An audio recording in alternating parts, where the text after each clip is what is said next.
आप जब यूके में आने के लिए as a student entry clearance की एप्लीकेशन करते हैं और स्टूडेंट के लिए आपको यहाँ से यूनिवर्सिटी का एक सर्टिफिकेट जिसे हम CAS या certificate of acceptance of studies, ये सर्टिफिकेट आपको एक्चुअली रिक्वायर होता है कि जो आपके कोर्स डिटेल्स को मेंशन करता है और आपकी एप्लीकेशन को वैलिडेट भी करता है। इस सर्टिफिकेट के ऊपर 6 चीजें ऐसी हैं कि इसके हवाले से आपको मेक श्योर करनी है कि वो इसके ऊपर मौजूद हो जब आप अपनी एप्लीकेशन कर रही हैं, और यही चीजें वेरीफाई करेंगे कि आपको जो लेटर दिया गया है, आपको ये जो सर्टिफिकेट दिया गया है वो वैलिड भी है और ये होम ऑफिस के गाइडेंस के मुताबिक जनरेट किया गया और बनाया गया। सबसे पहली चीज ये है इस हवाले से कि जब आपने एप्लीकेशन सबमिट करनी है तो मेक श्योर करना है कि आपको जो स्पॉन्सर है यानी जो यूनिवर्सिटी है उसके पास स्पॉन्सर लाइसेंस मौजूद रहना चाहिए। Number 2, not used in granted और रिफ्यूज्ड एप्लीकेशन, मींस कि ये जो सर्टिफिकेट है ये पहले किसी और एप्लीकेशन में इस्तेमाल ना हुआ हो। ऐसा ना हो कि फॉर एग्जांपल अगर आपने इसको पहले इस्तेमाल किया, आपकी एप्लीकेशन रिफ्यूज हो गई और अब आपको कोई एडवाइस कर रहा है कि आप इसी नंबर को, इसी सर्टिफिकेट को दोबारा इस्तेमाल कर लें, so that will not be allowed. तो आपको इस हवाले से बहुत एहतियात की जरूरत। Number 3, offer not withdrawn after issue.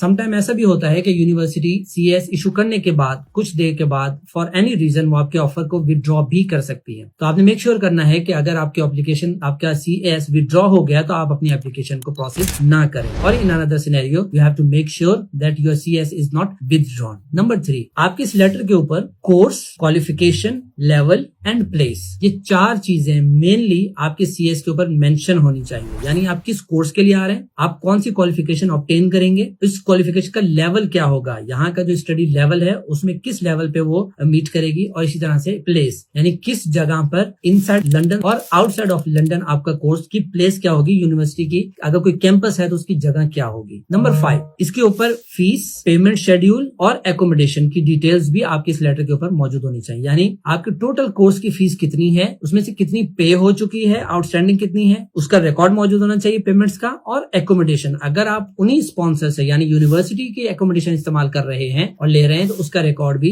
इस सर्टिफिकेट के ऊपर, इस लेटर पे मौजूद होना चाहिए। और आखिरी और इम्पोर्टेंट चीज ये है कि इस लेटर के ऊपर लिखा होना चाहिए that how you are meeting your English language requirement. इस कोर्स के लिए जिसके लिए आप आ रहे हैं और जो लेवल उसके लिए रिक्वायर था इंग्लिश का, वो आपने किस तरह से सेटिस्फाई किया है, मीट किया है। अगर वो आपने IELTS के कोर्स के थ्रू किया है देन यूनिवर्सिटी इस लेटर पे मेंशन करेगी। और समटाइम यूनिवर्सिटी एक अपना भी उनका असेसमेंट क्राइटेरिया होता है कि वो खुद भी टेस्ट लिया करते हैं और वो लिख देते हैं कि आपका इंग्लिश लैंग्वेज जो लिटरेसी लेवल है वो B1 के बराबर या B2 के बराबर है, तो वो उसका मेंशन भी इस CAS के ऊपर मौजूद होना जरूरी है। तो जब भी आप अपनी एप्लीकेशन को प्लान करें और आपको ये CAS sponsor letter from the university आपको खुद रीड करना आना चाहिए और आपको मेक श्योर करना है कि ये लेटर सही से जनरेट हुआ है जो कि होम ऑफिस की गाइडेंस के मुताबिक एक्सेप्टेबल है।